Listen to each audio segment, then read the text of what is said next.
having money is okay.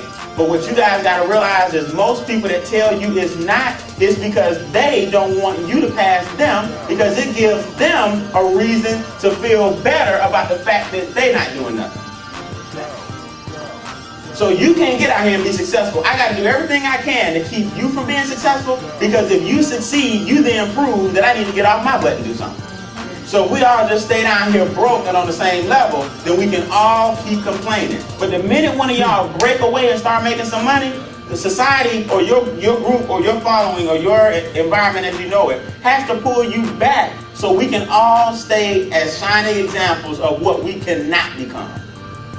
People say, Brian, man, remember you used to be on top of your game, man. You used to do your martial arts. You used to write poetry.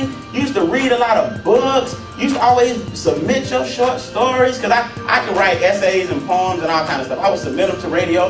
You know, I majored in English and all that stuff. Brian, man, you remember we used to have the best yard in the neighborhood? Your car used to be all clean. I said, you know what? All that's interesting, man, but they never put no money in my pocket. Brian, why you always talking about money? Because I ain't got none. That's why. That's why I'm always talking about money.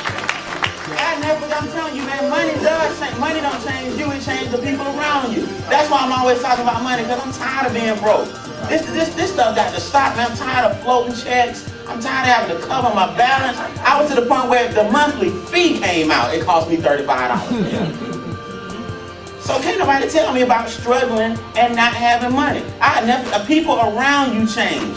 Stop letting people around you think that money is not good. Money is powerful if you're a good person. But the people around you change. You don't change. I never forget when I first got my first Porsche, I just parked it outside. Convertible down, clean as I don't know what. I just look out the window. Here they come, my neighbors. People ain't jogged all year long, putting on spandex, guts everywhere. All of a sudden now, everybody want to walk the babies and dogs all week long. You can see it. You can see the conversation. People walking the babies and dogs, and they all coming down by my house. I'm telling you, it's amazing. Money don't change you. It changes the people around you. Brian, what you doing? I said, you remember the little business I was telling y'all about? You know, telecommunications. I was telling y'all that the industry was hot. And pretty soon I had a little meeting in my house, and y'all need to come over, but you never showed up. Well, you never called us back. You wasn't who I was looking for. That's why. I want to know how you got that. But we'll talk about that later. Right now, you see you too hungry. See, you hadn't hit the glass ceiling yet. I see you when that happened. Right now, I'm looking for people like me that already hit the glass ceiling like yesterday, just ready to run. That's the kind of attitude you got to have, people. I had one of my friends tell me, you didn't tell me hard enough. You didn't tell me hard enough. If you had just told me hard enough. I said, what do you mean I didn't tell you hard enough? Right? You know, sometimes you got to follow up with people and you got to call back. I said, see, that's what you don't understand. You are average. You're average. See, I don't call above average people do above average things. I don't call you 10 or 15 times. I know what I have.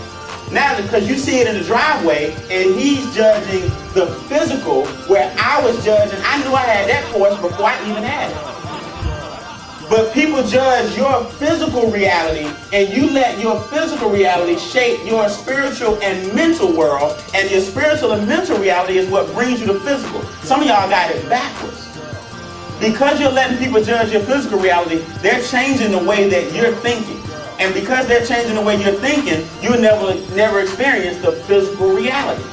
So you got to be strong what? Mentally, so you can get and expect things to happen for you where? Physically. Everything happens twice. First mentally, then physically. Everything. And what you guys are doing, subconsciously, you don't realize that you're hanging around a bunch of people that don't believe what you believe. And if you're hanging around more people that don't believe what you believe, and less people that believe what you believe, you start becoming them. So even though some of y'all in this room, you still really don't believe. You don't believe. But I had to believe even when I didn't believe.